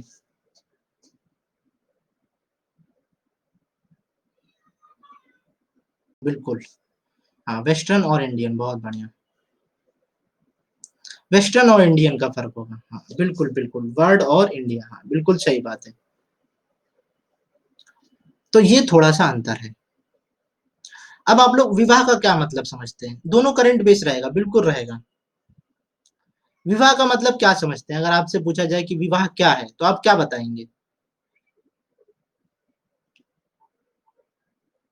किसी ने कहा लड़ाई, और दूसरा झगड़ा बोल देगा, तीसरा तलाक बोल देगा। हाँ, सोशल नॉर्म, हाँ ठीक है, ये तो ठीक है। लेकिन आपसे पूछा जाए कि इस विवाह को डिफाइन करना है, सामाजिक प्रथा है, वंश के आगे, वंश को आगे बढ़ाना, है ना? वंश को तो आगे विवाह के अलावा भी बढ़ाया जा सकता है, लोग अडॉप्ट ले लेते हैं, अडॉप्ट कर लेते हैं, तो वो तो ऐसा नहीं है। हाँ, ये मान सकते हैं कि इसके लिए भी है, अब तो माना है, हाँ, वंश परंपरा चलाने का तरीका, हाँ ये भी सही है, दो लोग आपस में रहे और अपनी लाइफ को स्पेंड करते हैं। दो लोगों के बीच में एक पवित्र बंधन, हाँ, जैसे कि एक पवित्र रिश्ता है ना। अच्छा, जीवन साथी, अच्छा, दो लोगों के साथ, समाज की अनुमति के साथ दो लोगों की परंपरा, एक सामाजिक संस्था, हाँ, बहुत बढ़िया। इन्होंने बोला कि एक सामाजिक संस्था है, बिल्कुल सही बात है। ये इन्होंने, लग रहा है कि इनका जो बैकग्राउंड है ये सोशियोलॉजी वाला बैकग्राउंड है, इसलिए इन्होंने ये शब्द यूज किया है ना? लेकिन आप लोगों ने क्या कहा, एक नॉर्मल वे में बात की, और वो चीजें वही पूछ रहा था मैं।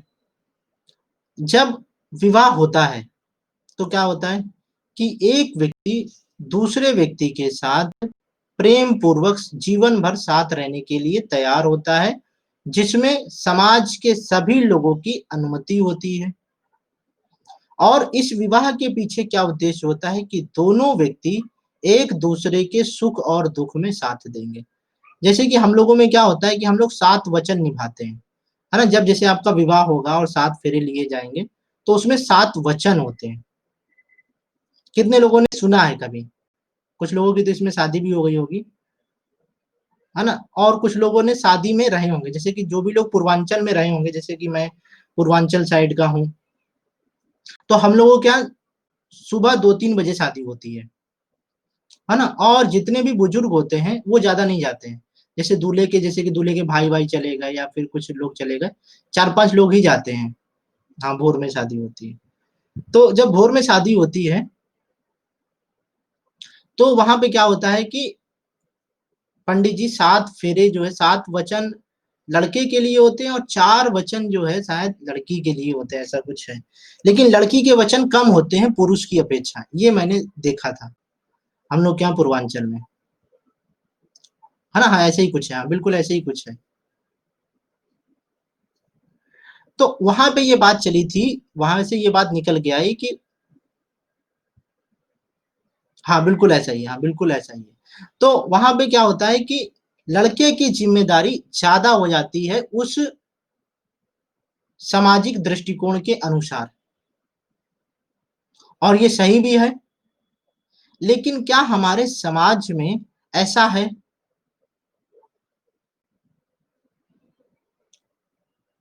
समाज में ऐसा नहीं है। जिम्मेदारी जिसकी ज्यादा है वो नहीं निभा पा रहा है। अब सोचिए कि आप लोग इस तरीके से अगर विवाह के बारे में सोचेंगे, और कभी इंटरव्यू पैनलिस्ट के सामने अगर आपने इतना बैलेंस में अगर बात कही, तो वो आपसे प्रभावित होगा कि नहीं होगा, ये बताइए। अगर आप चीजों को डेप्थ में लेके जानेंगे, चीजों को टाइम देंगे किसी भी कॉन्सेप्ट को, तो क्या होगा, आपको ये लगेगा कि आप बिल्कुल उस चीज में रम गए हैं, उसमें खो गए हैं और उससे आपको प्यार है। तो विवाह को हम लोग मल्टी डायमेंशनल अप्रोच के साथ देखेंगे। अच्छा, अजीत भी आ जाए हुए हैं, ठीक है। अजीत, कैसी है तबीयत? हाँ, बिल्कुल जोड़ सकते हैं, इस बात को आप जोड़ सकते हैं, लेकिन एक चीज कंफर्म करनी होगी यहाँ पर कि एक्चुअल में कितने वचन दिए जाते हैं। ये आदर्श एक बार जरा आप पता करिएगा ना, आप उधर ही हैं तो उधर से पता हो जाएगा कि लड़के के कितने वचन होते हैं और लड़कियों को कितने वचन निभाने होते हैं। तो इससे जो है ना, आप इस चीज को अगर सॉलिड वे में कहेंगे, है ना, 4 और 3, ऐसा ही। हाँ, इसको एक बार जरा फिर से कंफर्म कर लीजिएगा। तो इससे क्या होगा कि प्रॉब्लम हो जाएगी खत्म। बिल्कुल, हरिओम ने कहा कैसे कहेंगे सर। अच्छा, पुरुष प्रधान समाज है हमारा, भारतीय समाज पुरुष प्रधान समाज है। और जब पुरुष प्रधान समाज है तो यहाँ पर अगर 4 वचन पुरुष को निभाने के लिए बोले गए हैं और 3 वचन महिलाओं के, तो फिर महिलाएं ही पूरी जिम्मेदारी क्यों संभालती हैं? पुरुष क्या करता है? सिर्फ आर्थिक रूप से कमाता है ना, मान लेते हैं आर्थिक रूप से सपोर्ट करता है, लेकिन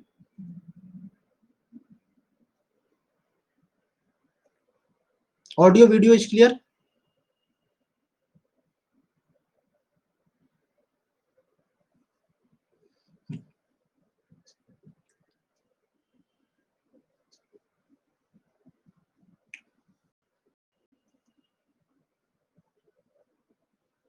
कहाँ पे बात कर रहे थे? ऑडियो क्लियर नहीं है अभी भी? ऑडियो क्लियर है कि नहीं?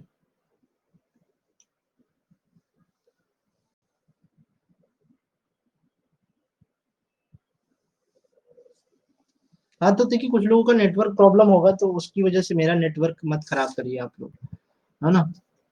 मेरा नेटवर्क डिस्टर्ब हो गया दिमाग का। तो यहाँ पे क्या है कि आपको ये चीज याद रखनी है, काम का वर्गीकरण। जैसे कि पुरुष क्या होता है?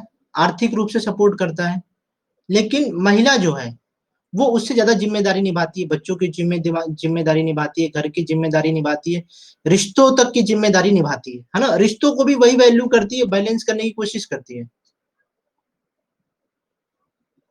लेकिन उसको क्रेडिट नहीं दिया जाता है। बहुत लोग क्रेडिट भी देते हैं, लेकिन हम लोगों के यहाँ पुरुष प्रधान समाज है, तो वहां पे प्रॉब्लम ये है कि हम जिस तरीके से विवाह में वचन को निभाने की कोशिश करते हैं, पुरुष जो है ईगो में आके जो है वो चीजें होती है। जैसे कि हम लोगों ने रियल लाइफ में देखा होगा अपनी फैमिली में, कभी कभी क्या होता है कि पापा जो है किसी रिश्तेदार से बहुत नाराज हो जाते हैं, लेकिन मम्मी जो है वो ठीक करने की कोशिश करती है। ऐसा होता होगा। तो यहाँ पे जिम्मेदारी किसने ज्यादा निभाई? रिश्तों को बैलेंस करने की कोशिश की, नातेदारी कौन निभा रहा है? विवाह तो दोनों ने किया है, तो जिम्मेदारी दोनों की है कि वो नातेदारी को संभाल के रखें। जबकि वचन के अनुसार इन दोनों की जिम्मेदारी ज्यादा, पुरुष की ज्यादा है, लेकिन नातेदारी को ना निभाने में सबसे ज्यादा जिम्मेदार कारक पुरुष ही होता है। वो कहता है कि भाई हम उससे क्या मतलब, समझ रही हैं? तो ये जो विवाह है, इस विवाह की वजह से नातेदारी भी इंपैक्ट पड़ती है, समझ रहे हैं हरिओम? और इसको अगर आप डिफाइन कर ले गए अच्छे से, क्योंकि सबसे बड़ी बात ये होती है कि वहां पे 5 लोग होते हैं और उसमें से कोई साइकोलॉजिस्ट भी होगा, और आप जिस फ्लो में अभी सुन रहे हैं या समझ रहे हैं या बोल रहे हैं, उस फ्लो में आप वहां पे बता पाए या नहीं बता पाए, वो एक बात होगी। समाज के भय से भी वो नहीं पाता, अगर पुरुष फीमेल के फेवर भी कर दे तो समाज के भय से वो नहीं कर पाता, लेकिन लड़की के आत्मविश्वास में निभाना पड़ता है। अब एक और चीज समझिए, ये जो विवाह है, अब इस विवाह में क्या होता है? 2 परिवार मिलते हैं, यानी कि विवाह की वजह से नातेदारी बढ़ती है, नातेदारी का अस्तित्व होता है, बढ़ता है। अब आपने देखा होगा विवाह के बहुत सारे टाइप्स पे जाएँगे, है ना? वो टाइप्स अलग-अलग बातें करेंगे। लेकिन ये जो विवाह है, ये क्या नातेदारी को कमज़ोर भी करता है?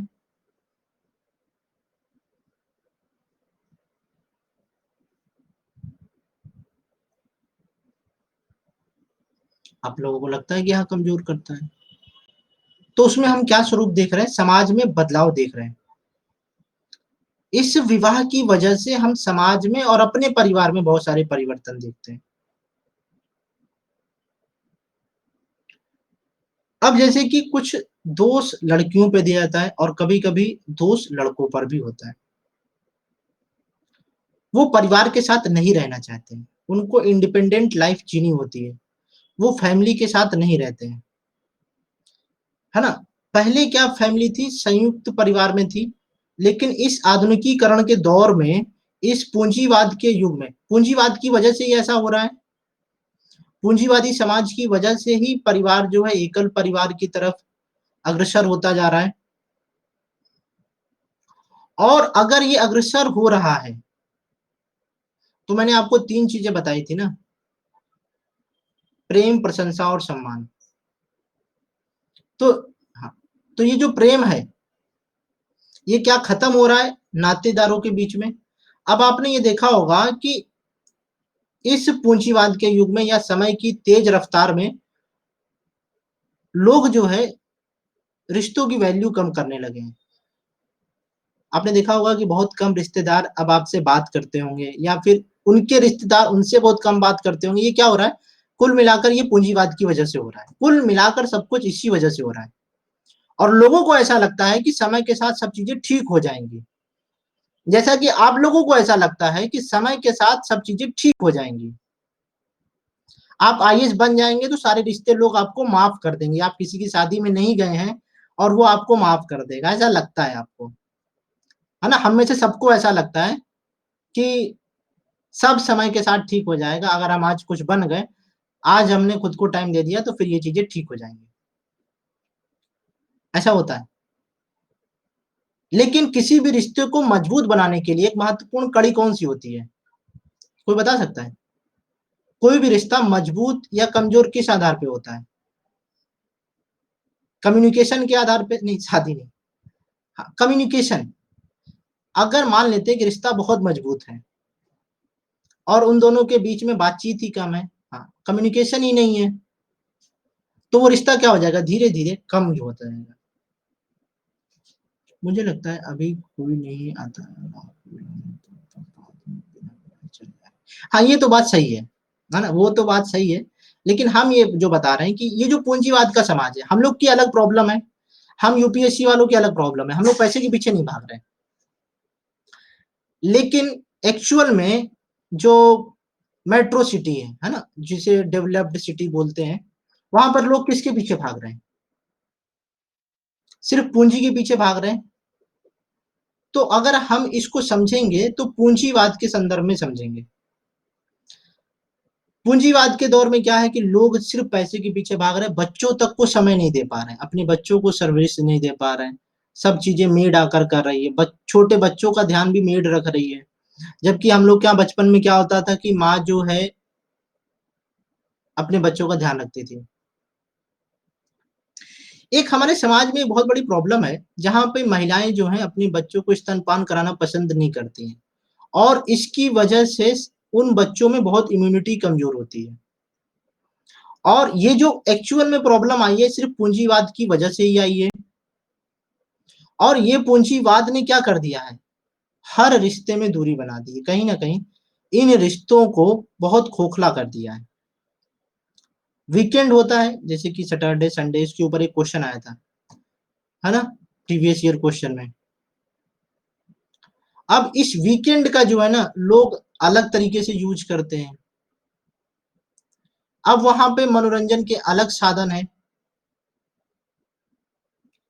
तो लोग विवाह करने के बावजूद भी, समय होने के बावजूद भी रिश्तेदारी को नहीं निभा पा रहे हैं। है ना प्रॉब्लम।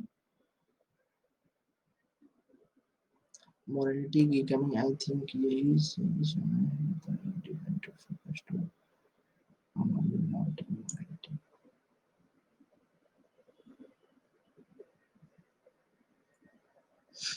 लेकिन एक चीज होता है ना, जैसे कि हम लोग अभी बहुत भागते हैं जिंदगी में, हम लोग बहुत भागते रहते हैं, बहुत भागते रहते हैं, बहुत भागते रहते हैं। लेकिन जब आप पीछे मुड़ के देखते हैं ना, जैसे कि मैं एक इंटरव्यू देख रहा था, जो दिल्ली का पहला पेशेंट था कोरोना पॉजिटिव, है ना, उसका इंटरव्यू किसी ने देखा था क्या? जो दिल्ली का पहला पेशेंट था और कोरोना पॉजिटिव से ठीक हो गया था, और उसने आज तक पे इंटरव्यू दिया था। मॉडर्नाइजेशन की वजह से बदलता परिवेश, हाँ बिल्कुल बिल्कुल। तो मैं बता रहा हूँ कि उसने लाइफ में बहुत पैसा कमाया, बहुत कमाया, लेकिन जब वो क्वारंटीन हुआ तो उसको रियलाइज हुआ कि उसके पास रिश्ते ही नहीं है। रिश्तों का मतलब प्रेम नहीं है, रिश्ते रिश्ते होते हैं तो इसका मतलब है कि प्यार है, सपोर्ट है। आपने देखा है कि इस पूंजीवाद के दौर में लोग क्या हो रहे हैं, मेंटली, यानी कि वो क्या अवसाद में चले जा रहे हैं, डिप्रेस होने लगे हैं ना, क्योंकि उनके पास नातेदारी नहीं है, क्योंकि उन्होंने समय नहीं दिया है ना। यूनिट 6-7 को क्यों स्किप? सर इनका मुख्य वजह मोबाइल भी है, इनका मुख्य वजह मोबाइल भी, हाँ टेक्नोलॉजी तो है ही है। अब आपने देखा है कि इस लॉकडाउन में लोग साथ में थे, लेकिन फिर भी नहीं थे, साथ में रहने के बावजूद भी साथ में नहीं थे, सब मोबाइल में लगे हुए थे, मोबाइल में बिजी। तो इन्होंने सही कहा, सिर्फ इस कोर्स के सिर्फ 4 लेक्चर बाकी है, नहीं लेक्चर बाकी नहीं है, अभी लेक्चर्स ऐड होंगे, वो मैं अपने अकॉर्डिंग ऐड कराऊंगा, है ना। वो क्योंकि मैं अपने हिसाब से प्लानिंग करूंगा कि इसमें कितने और लेक्चर ऐड होने हैं, तभी मैं पेपर 2 की प्लानिंग करूंगा, इसीलिए पेपर 2 मैंने अभी तक लॉन्च नहीं किया है। तो कोई ये सोचे कि 4 लेक्चर में पेपर खत्म हो जाएगा, अभी 4 यूनिट बाकी हैं, इसको मिला के 4 यूनिट्स बाकी हैं। तो 4 यूनिट में तो, 4 लेक्चर में तो 1 यूनिट हो पाएगी। तो मैं अपने हिसाब से उसको डिसाइड करूंगा कि लेक्चर्स कहाँ तक एक्सटेंड होने हैं। हाँ बिल्कुल सही पूछ लिया आपने। लेकिन आपको पता है कितने लोगों का डेटा बंद हुआ था जब सीए को लेके प्रॉब्लम थी? तो कितने लोगों का डेटा बंद हो गया था, नेट सर्विसेज उनके सिटी में बंद हो गई थी। ऐसा कोई व्यक्ति जिसकी सिटी में ना बंद हुआ हो? सबकी सिटी में लगभग शायद बंद हुआ था एक दिन के लिए, है ना। हाँ, 24 घंटे के लिए तो बंद हुआ ही होगा। आपने उस समय क्या देखा था, उस समय क्या चीजें आपने ऑब्जर्व की?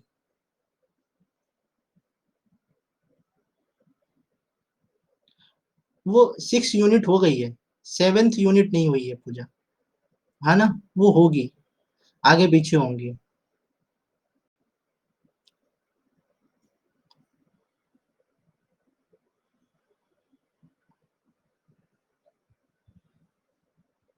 मैं इसीलिए सब चीजें कर रहा हूँ, इसीलिए मैं सोच रहा हूँ कि सब चीजें कर दूंगा, टाइम पर कर दूंगा। तो यहाँ पर क्या हुआ कि सबने जो है टाइम दिया, फैमिली टाइम दिया। जब नेट बंद था तो टेक्नोलॉजी से दूर थे लोगों ने, तरह तरह जगह जगह बातें की, हालचाल लिया, रिश्तेदारों को जो है अच्छा किया, है ना। वहां पे क्या हुआ कि हम कहीं ना कहीं तकनीक की वजह से नातेदारी में बिखराव देख रहे हैं, है ना। और विवाह का एक अलग एस्पेक्ट भी आपका सिलेक्शन के बाद हमें चलिए ठीक है, ये नजरिया है, नजरिया है ना। आगे बढ़ते हैं। आपने देखा है कि विवेकानंद की एक बात थी कि हमें जो है ना, हमारे देश में जो रहने वाली वैश्याएं हैं, उनको एक सम्मान की नजर से देखा जाना चाहिए, क्योंकि ये जो है हमारे समाज में होने वाले बलात्कार को रोकती हैं। ये बात कभी किसी ने सुनी है, विवेकानंद ने ये बात कही थी। हाँ, ठीक उसी प्रकार से ये जो विवाह है, विवाह जो है हमारे समाज में बलात्कार जैसी घटनाओं को रोकने में एक महत्वपूर्ण कड़ी है। तो ये आपको समझना होगा कि हम किसी भी को टॉपिक को अगर पढ़ रहे हैं, तो उसके हर एक एंगल को समझते हुए चलें। तो विवाह क्या है? हमारे समाज में होने वाली यौन हिंसाओं को रोकता है। रोकता है ना? इससे सब लोग एग्री होंगे। और अगर रोकता है, तो एक्स्ट्रा मैरिटल अफेयर्स क्यों हो रहे हैं? बात ये है, क्योंकि कहीं न कहीं वो भी जो है उसका दूसरा एस्पेक्ट है।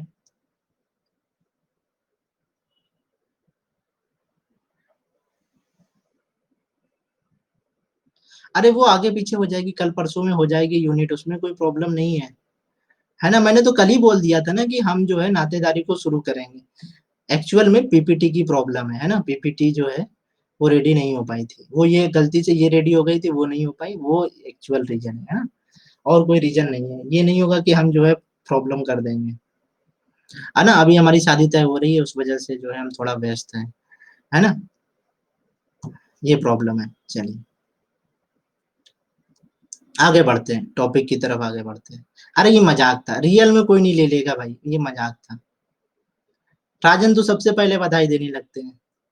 मज़ाक था भाई ये। तो हम बात कर रहे थे। आप लोग खत्म कर लीजिए तो हम शुरू करें।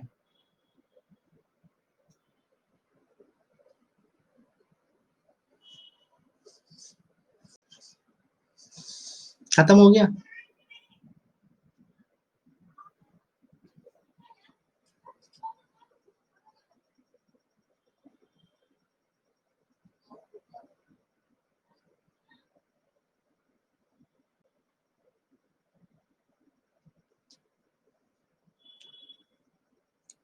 हाँ, अब सुनिए, अब मेरी बात सुनिए।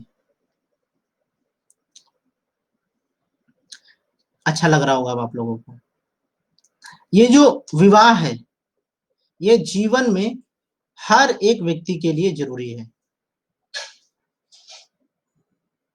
क्योंकि इससे क्या होता है कि समाज में जो व्यक्ति होता है, वो मानसिक रूप से बिल्कुल भी परेशान नहीं होता है। तो इस मानसिक उत्पीड़न से बचने के लिए विवाह जैसी सामाजिक संस्था बहुत ही ज़रूरी है ना? ज़रूरी है कि नहीं?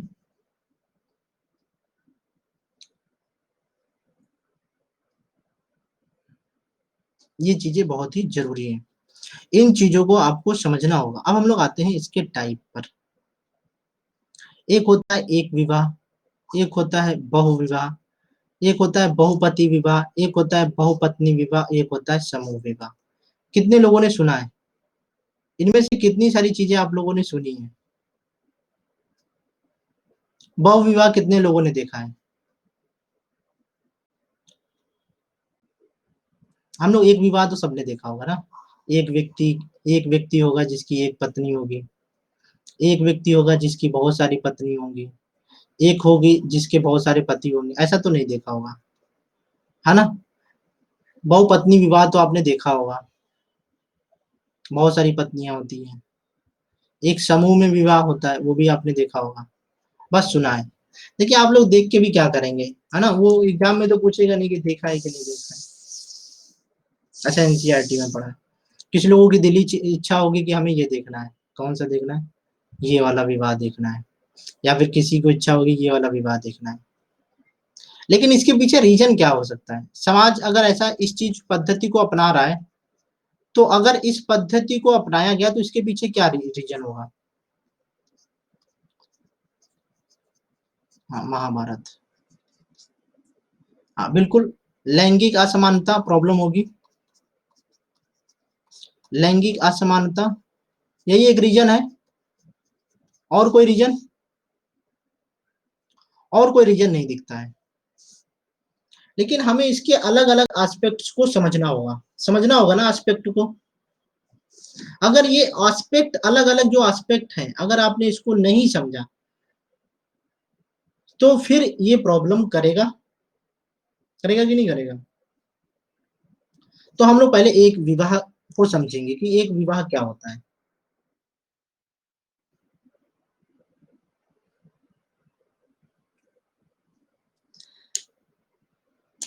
समूह विवाह, इसी पे आप आ गए। हमने कहा था ना कि स्टेप बाय स्टेप आएंगे।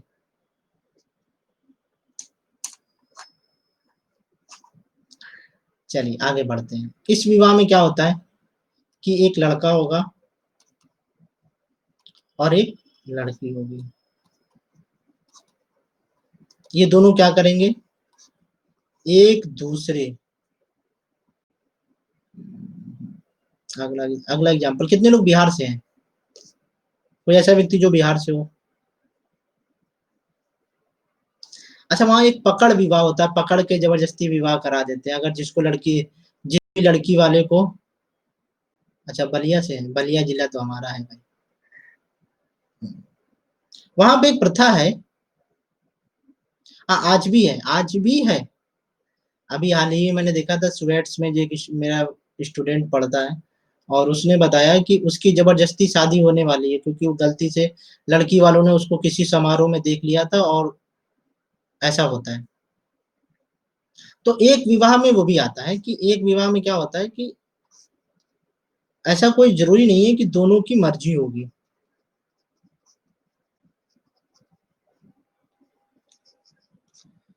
कभी कभी क्या होता है कि बिना मर्जी के भी तो विवाह होता है ना।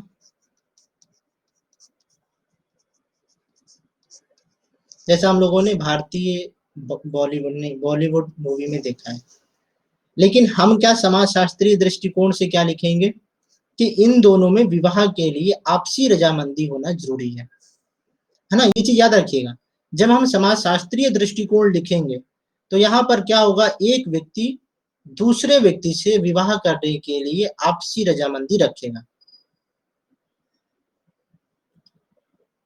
और फिर क्या होगा, मान लेते हैं कि इन दोनों के विवाह के बावजूद, विवाह के बाद कोई उसमें से एक मर जाता है, तो जो, जैसे मान लेते हैं अगर लड़का मर जाता है, लड़का मर जाता है, तो पत्नी क्या कहलाएगी, वो औरत विधवा कहलाएगी। और अगर लड़की मर जाती है तो वो विधुर, है ना। हाँ ठीक है, अपनी आंख का ध्यान रखिए, है ना, ज्यादा फोकस मत किया करिए। हाँ ठीक है, जाइए। तो यहाँ पे क्या होगा कि विवाह के बाद भी बहुत सारी प्रॉब्लम्स आती है। तो एक्चुअल में आपको क्या समझना है, विवाह भी समझना है, विवाह के बाद आने वाली चुनौतियों को भी समझना है। अब आप में एक प्रॉब्लम ये होती है,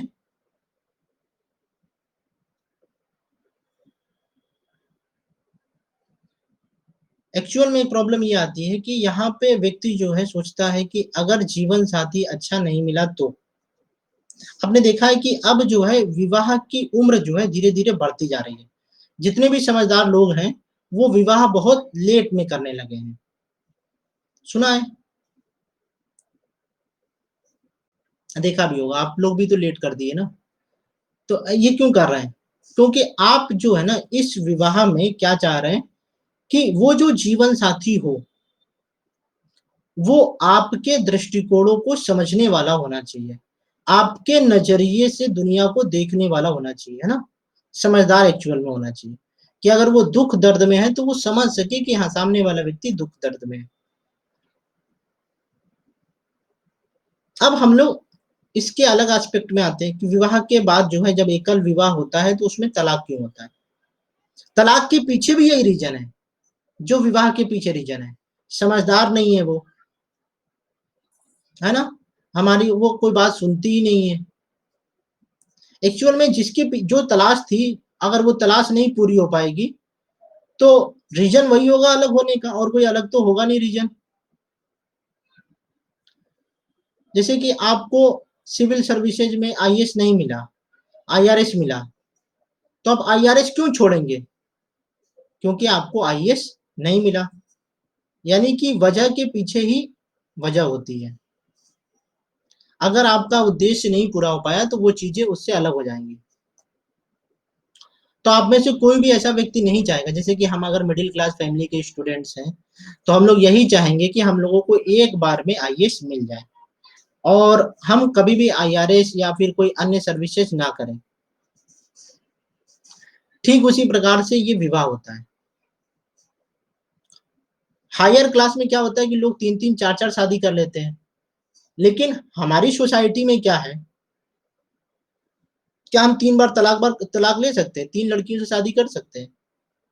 बड़ी प्रॉब्लम्स फेस करनी पड़ेंगी, ना। तो इसीलिए हम क्या कर रहे हैं कि इस विवाह के बंधन में बंधने से पहले उन सारी समस्याओं को समझने की कोशिश करते हैं कि एक्चुअल में हमें किस डिमांड की ज़रूरत है और सप्लाई उस आधार पे है या नहीं।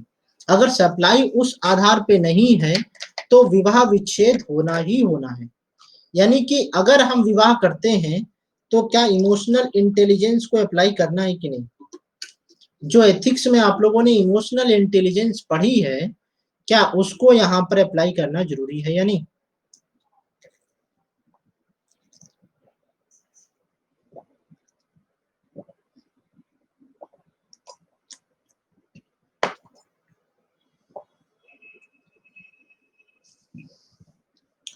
तो हम लोग बस एकल विवाह में ही ये प्रॉब्लम डिस्कस कर रहे हैं।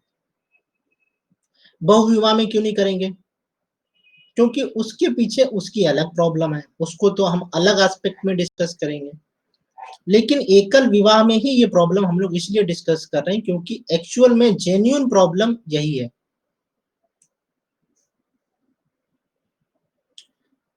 अब आपने देखा है कि पहले जो विवाह होते थे, जैसे कि हम लोगों के पिताजी के विवाह हुए थे, अब माइंड में नहीं जा रहा है। बस 8 मिनट 7 मिनट और पकाऊंगा आप लोगों को, बस ज्यादा नहीं, है ना? 5 से 7 मिनट। ये तो ऐसा टॉपिक है कि जिसमें आप लोगों को मजा आना चाहिए, है ना? इसमें क्या है, गर्मी तो ज्यादा है, मैं तो 1 नंबर पे पंखा चला के क्लास ले रहा हूँ। उससे ज्यादा तो हमको थक जाना चाहिए, आप लोग थक गए। चलिए,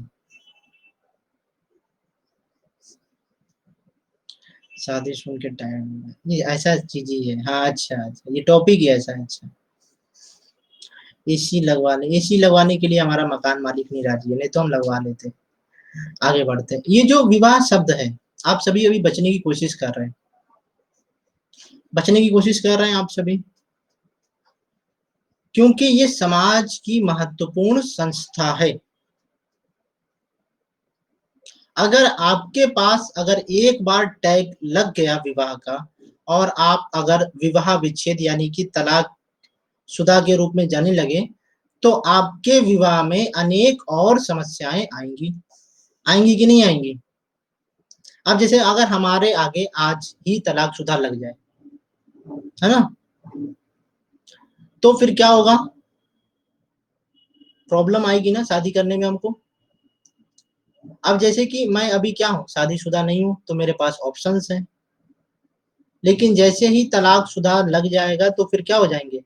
ऑप्शंस कम हो जाएंगे, लोगों की सोच जो है वहीं पर रुक जाएगी। यहाँ पे क्या होगा? सामाजिक असंतुलन हो जाएगा, जिस तरीके से आदर्श ने बताया। और विवाह के अलग एस्पेक्ट देखिए, क्या विवाह के लिए उम्र मायने रखती है? भारतीय समाज में क्या उम्र मायने रखती है विवाह के लिए? बिल्कुल मायने रखती है, क्योंकि अगर हमने विवाह सही समय पर नहीं किया, तो फिर बहुत सारी कमियों को पॉइंट आउट किया जाता है, और फिर आपको वो ऑप्शन नहीं मिल पाएगा। जैसे कि कोई व्यक्ति 32 साल की उम्र में यूपीएससी की तैयारी कर रहा है, और कोई व्यक्ति 21 साल की उम्र में यूपीएससी की तैयारी कर रहा है। क्या दोनों की मेंटल एबिलिटी और प्रिपरेशन एबिलिटी में अंतर होगा कि नहीं होगा? ठीक उसी प्रकार से जब हम अटेम्प्ट में वो चीज मायने रख रहे हैं, तो फिर जीवन साथी में अंतर क्यों नहीं होगा भाई? होगा ना? तो फिर वो उम्र के अनुसार ही उसे जीवन साथी मिलेगा, यानी कि विवाह के बंधन में बंधेगा। तो एकल विवाह में यही चीज देखी जाती है कि सही समय पर सही व्यक्ति का चुनाव किया जाना चाहिए। हमारे समाज में यही होता है। हमारे समाज में यही तो अवधारणा होती है। आप बस जैसे कोई लड़की है, बस 19-20 साल की हो जाए, और वो किसी शादी वगैरह के समारोह में चला जाए, जैसे कि बुआ की शादी में चली जाए या किसी रिश्तेदार की शादी में चली जाए, तो उसकी शादी की बात होने लगेगी। और बताइए कब शादी कर रहे हैं बेटी की, लड़के की भले ना बात हो लेकिन लड़की की शादी की बात जरूर होने लगेगी। और लड़का सर्विस वाला हो जाए, लड़का सर्विस में आ जाए, तो उसकी बात अगले दिन से शुरू होने लगती है।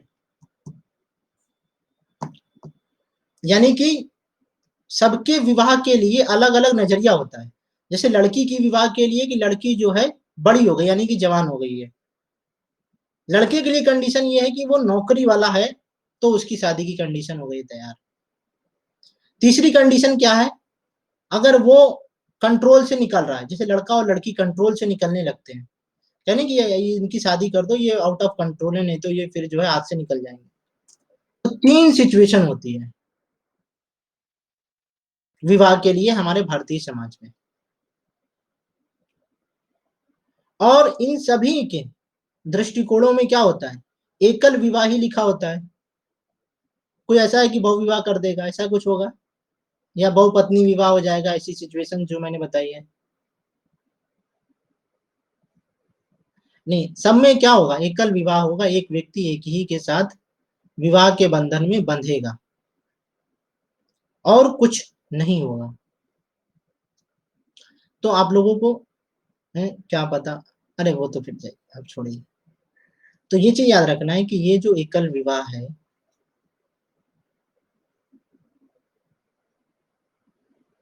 सर एक बार वाद प्रतिवाद संवाद बता दीजिए हीगल मार्क्स का। आज बस, अरे हीगल का नहीं समझ में आया। देखिए कभी ना कभी किसी ना किसी चीज में कमी होती है। जैसे कि हम क्या करते हैं जिंदगी में, जैसे कि डियर जिंदगी मूवी देखिएगा आप लोग, है ना, डियर जिंदगी मूवी देखेंगे तो बहुत कुछ सीखने को मिलेगा। लेकिन मैं आपको बता रहा हूँ हीगल का जो वाद प्रतिवाद संवाद है, कि हम क्या करते हैं कि जिंदगी में कुछ ना कुछ कमियां होती हैं, हर इंसान के अंदर कमियां होती हैं। तो हम क्या करते हैं कि उस कमी को दूर करने की जगह दूसरा सब्स्टिट्यूट सुनते हैं। जैसे कि सबके घर में हो सके कभी ना कभी काम करने वाली या बर्तन धोने वाली आई होगी, तो मान लेते हैं कि जो पहली व्यक्ति आई होगी उसके अंदर कुछ ना कुछ कमी होगी। तो जब हमने दूसरे का चुनाव किया तो हमने बोल दिया लोगों को कि उसमें ये कमी थी, अब उसके अंदर ये कमी नहीं होनी चाहिए। यानी कि उस कमी को पूरा करने के लिए क्या आता है, प्रतिवाद आता है। और प्रतिवाद को यानी कि उसमें भी कुछ कमी रही होगी, तो फिर संवाद का निर्माण होता है। समझ रही हैं, वाद प्रतिवाद संवाद यही है, बस कमी को पूरा करने के लिए एक नए अस्तित्व का निर्माण हो जाता है, नई संस्था अस्तित्व में आ जाती है। लेक्चर से देखिएगा ध्यान से और समझ में आएगा, है ना, है ना। नहीं समझ में आएगा तो फिर भी बताइएगा, लेकिन इसमें तो बहुत ज्यादा प्रॉब्लम नहीं है। आज की क्लास को यहीं पे ओवर करेंगे और आंसर लिख लीजिएगा आप लोग, है ना, ये ध्यान से लिख लीजिएगा, स्क्रीनशॉट ले लीजिएगा। थैंक यू, जय हिंद। शाम को मिलेंगे 5 बजे। नहीं अभी तो और कल डिस्कस होगा ना, इसी के आगे और डिस्कस होगा। अभी अभी बहुत सारी चीजें डिस्कस होनी है इस यूनिट में। टाइम आज का ओवर हो गया है, बस ये याद रखिए, आज का टाइम ओवर हो गया है।